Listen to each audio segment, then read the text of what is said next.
Okay, FM. Okay. 101.7. Owura yaw akwa lati president ma Environmental Health Officers Alliance Ghana na ye ne ntwetwe enkomo mirwa memo acha no pay Yeah. na bako de ami yes ya mboko pa na maba wo nchen a eja covid ba ye yesi oman de adwuma hye mo nsa se mu na se bi obi wu a ni sie ni ade ade nyina mo ho bra adwuma no ye risky pa but ni ma bi kɔ a enkoso ewo mabrabo mu a ebema adwuma no kɔ ato ape wada wo ma mentio yo me da so mama yin akwanya na me din no yaw akwa lati yaw akwa lati we lati me national president for Environmental Health Officers Alliance Ghana na Environmental Health Officers no mo no madwuma pa no and say basically sorry ya dwuma pa ne say ya hwɛ sɛ baabi a nipa ene emmoa da no ma huni die ehu ɛsɛn ya hwɛ sɛ bibi biara nipa ɛbɛyɛ sɛ we ka mu ni fie ɛsusunsanso bi ɛmma ne so ɛne foforo a ɔmo sɛ ɛbɛn nana ya dwuma pa ne sɛ ya bɛba wo fie ne ya rehwɛ ya bɛba bi sɛ detecting of nuisance fault finding na jaza mu ya tete wa tankasefo no no na waka no enam hu ya hu ye hu papa nanso akadea no emaye yentimi ma bonten emaye yinuma ni edie ni ye papa nti eno na ne dey ye wo yinuma die na ko be biri mu no ye di no wo konkan ye papa nanso e kan se ye ni akadea bia ni nti yentimi di djuma ni ye break COVID-19 no afi enjumti yanka bia na yenyumadie no ede na enko yi am ema muntumi ni djumadie ni yi yo de kan meka medical tia watiefo ene Environmental Health Officers or more Ghana manyina na de tia ne say Environmental Health Officers ye front line health workers and ye back line health workers let's say nyinamu na yejumadie ye di no ye say covid yi eba ye bra ye honorable Ajimamenu ye papa state February and March mu say Ghana ya recorded one positive case per and Environmental Health Officer yen and ye preventive the can be say pillars of health when you say you mutia no no aso aduane no yo baby e fe no rehabilitation yo be e fe no prevention and it will be a fan of creative. Now, it can say you preventive medicine. Not doctor for no, any nurse for no, rehabilitation here, mental health near you for no. And the yen or my yen, EFI, a year health, Ministry of Health, 1994. No, the other local government. Now, Susan Sansoni be anything a day I can't be out of no. 1994, a young papa ex-late President Rawlings Abreso, and sessional address. Say, yen, the Jumadini Ministry of Health, Embra, Ministry of Local Government. Nayamba, mentioning a Metropolitan Municipal and this Assembly. Nayamba, maybe a human or when the decentralization or a hawk, and the rich may be a human year. Now, the about honor. Ya kwa ni ejuma no ya ho odi ni nyina efeye enu ntina mu hu nyem bi mu no na first no ne o Minister of Health no na akade no na ye transfer ye no akade no a ye te ye de ba no okay we did National Environmental Sanitation Policy na Sanitation Policy 2010 no ya mo twe no 2010 September 2010 na ba bi o hono ma wa tro policy focus no a state say attempt to transfer the unit, the division from the Ministry of Local Government, Ministry of Health to local government without accompanying budget, equipment, and then laborers. In sanitation policy, no matter whom, na bre ye ba no o ma fa kade na ye de adwuma health na nkan nti o transfer only nipa no kwa na mu da ba ye budget ho ye ja ye equipment ho enti na chese mo budget nya enti mo ba this assembly ho no ne ade ade a mo ni budget bia ho ta pepepe ta pepepe ene areho ta pepepe ye fayin ye ba this as a dia mo san de mine ye fi oni ye environmental health division ene ne wo epidemiology division ye wo info division ye nya ba local government no man din ene o fe environmental health and sanitation unit it is all a unit me ba to unity a musa hye hwan no mase yes central administration central administration of the district assembly how but me too enti ye central administration assembly a department is that Greek by HR department nyina na ya na mo ba yen so ya yom department then no nyina unit na ye dwuma ye tete yen ewo schools of hygiene na that schools of hygiene first health training institution to be established in this country in Ghana here because me opedi papa adia ehwehwemaso ene se one minim se mumu bi ko kintampo eye ni nyina mu training amunya ye ni nyina is under Ministry of Health. Yes. Well,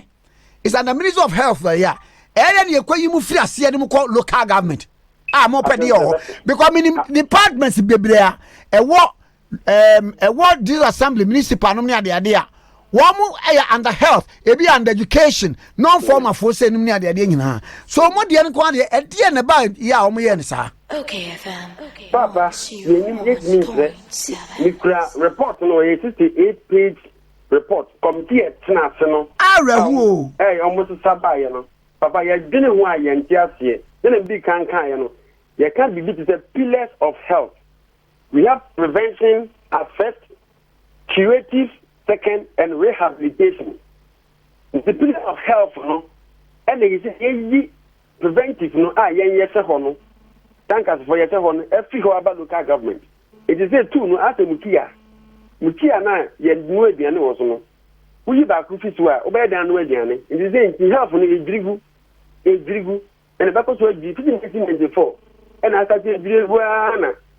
mahu efi aworo nam ho and amanfo edi eye taxi aworo efefunu eko eyi na hwe yenti a ye gina so I can say ye ni see COVID-19 funu no hwe emra amaya kwan se ye nya adwuma ye ni ka emra we ye wo mra bi ho no ma ye fe Local Governance Act 2016 wahu Act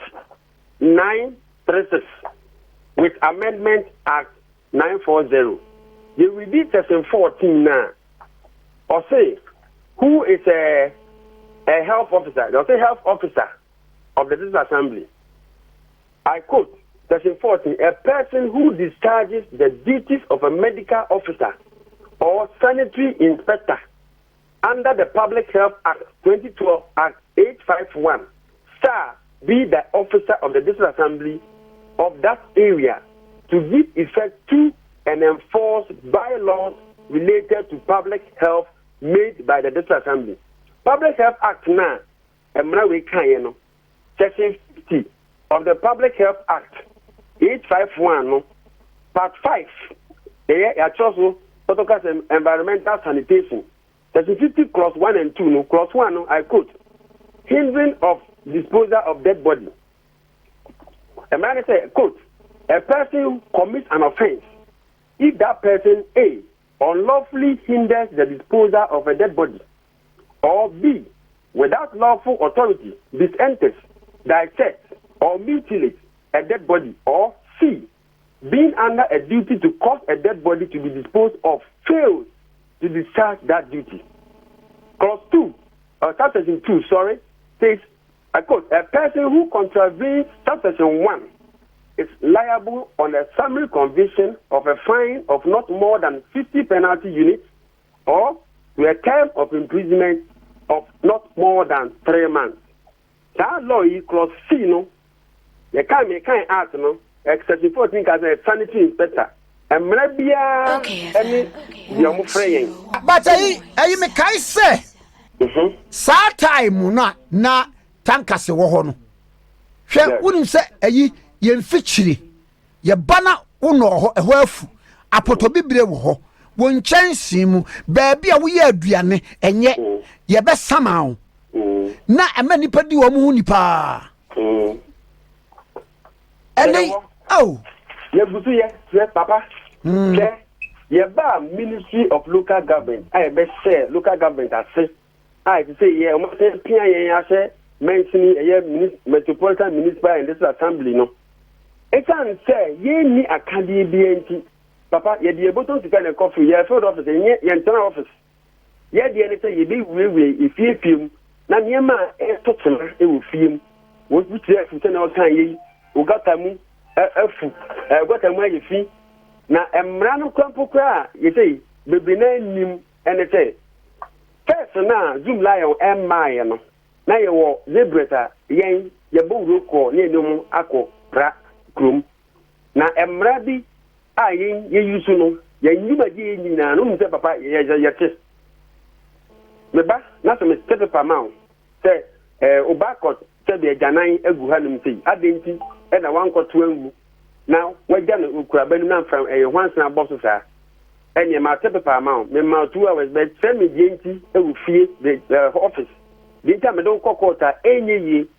se wagya obagya na nan na me ba wonu aduane ni wabios na hwansa na etisi so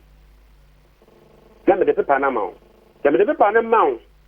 na de ma chọ so me kan tre wi na me de pepa na ma pe na me ma be 2 hours 3 hours na sebra oba na se nchichire mu na wo de be ma me no e tomasuma ye be jawa ko an tomasuma me ka chọ se ko na obeti me nkan tri e che no ye wo mra ayi yusu ebi ni Criminal Offences Act 1960 Act 29 ye wo section bi o me no na police for no e yusu yes I ewo Local Governance Act 2016 Act 839 36 sorry and yes I Public Health Act yes I am running there bebre and asanya etin na there no take a child me say come on zoom line on emma you know na ye pra ye tanka so ye ba pontin na se ja e bia so if you a long time at that you entem but you tell me pa me too pa long time da if you e opposite amano section 296 section R no say R 18 no say e wa cha wo other side you got any you be got them no problem the plan so up to half na de wo after we fear them you got them up to the half of the million opa ma me na men kan na mun ko ti act papa eti se gata street eda efie ba ko ha eye 2 houses na sede ne se gata na dama nimu no meyim pepe 2 ada gata no so beyim pepe na ya prounce so half na we so apran de half dana mrano Criminal Offences Act 1960 Act 29 with amendment na no mo amended no with Act 554 Act 646 and Act 849 Section 296 Captain Arno o say wa kani nyina wa ha dem blue man ka me kani nyina ma we tie berenim ye be she da to nsa afre studio wan no ba chire mu pa ai mate it is come the idea ni ntia issue statement no papa ya kadie na ye di esie amunu no ye ni bi say wo ka kadie e die yo the one here COVID then you see from the videos ni bi ho ye ba ye di bi betreo na so hwa mama so de so ene na Facebook bebre ye o tre bibi cover all no ene it depend that if the bi a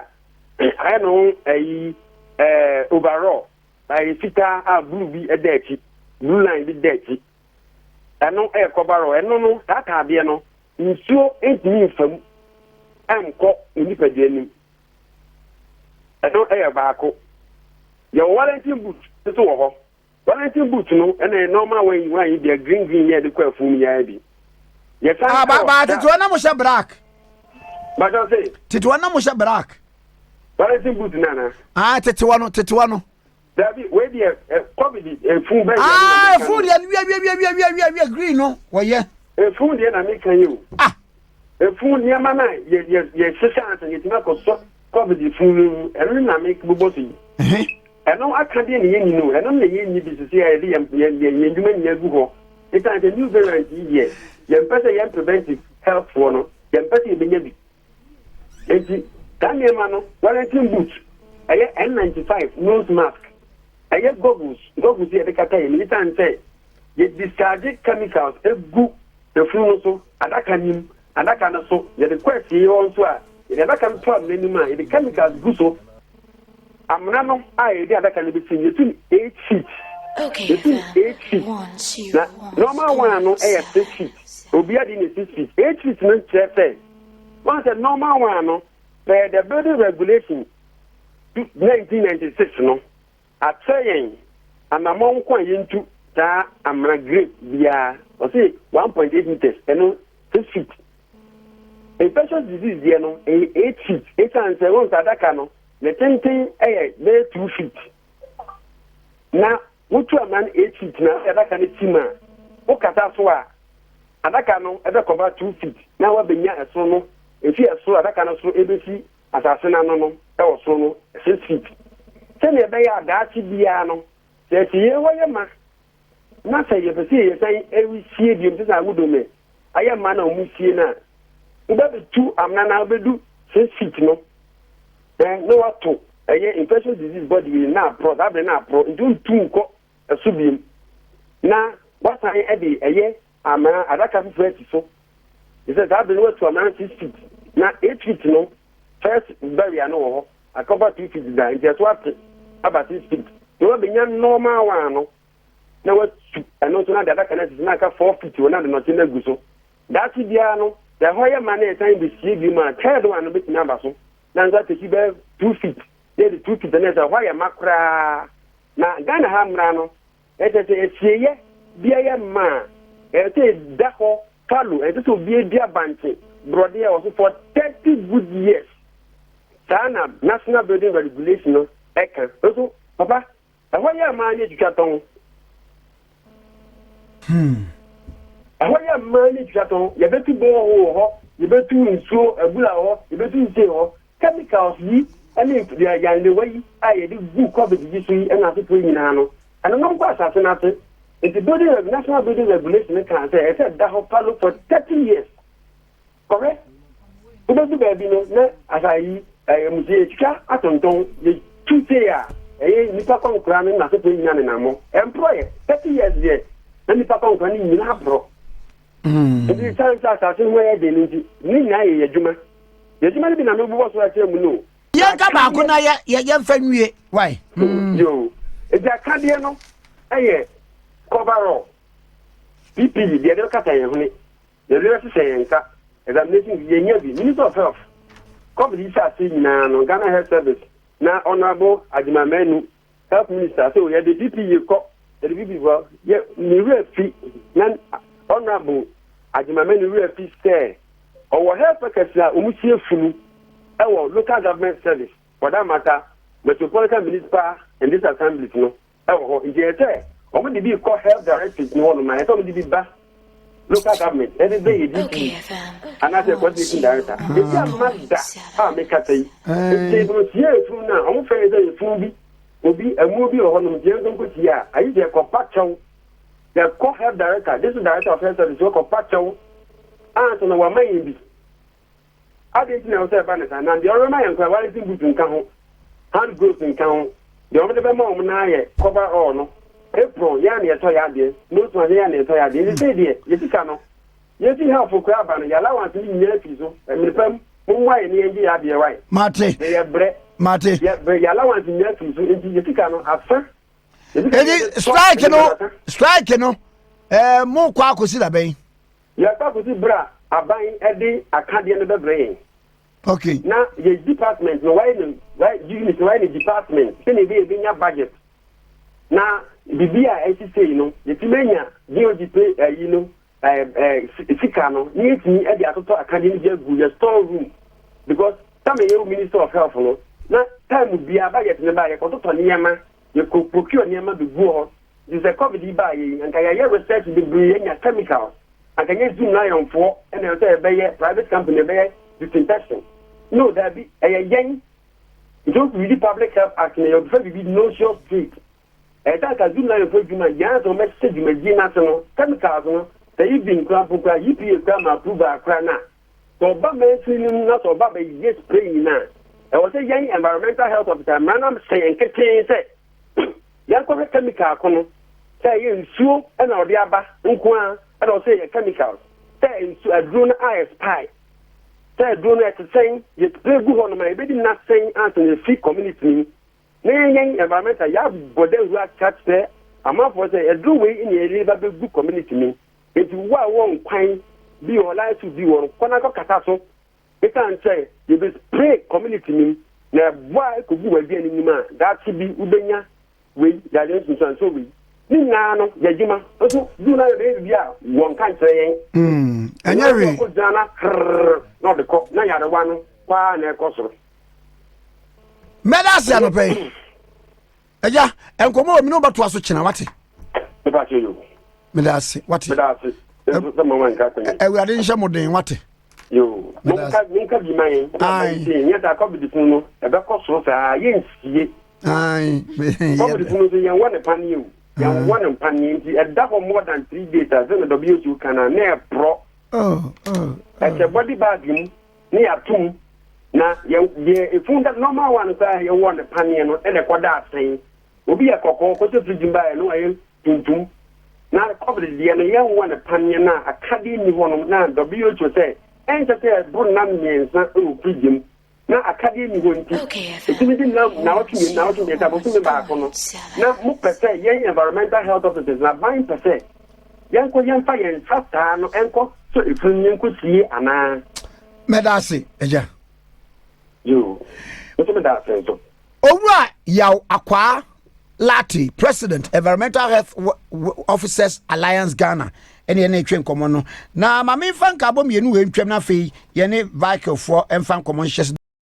Okay, FM 101.77.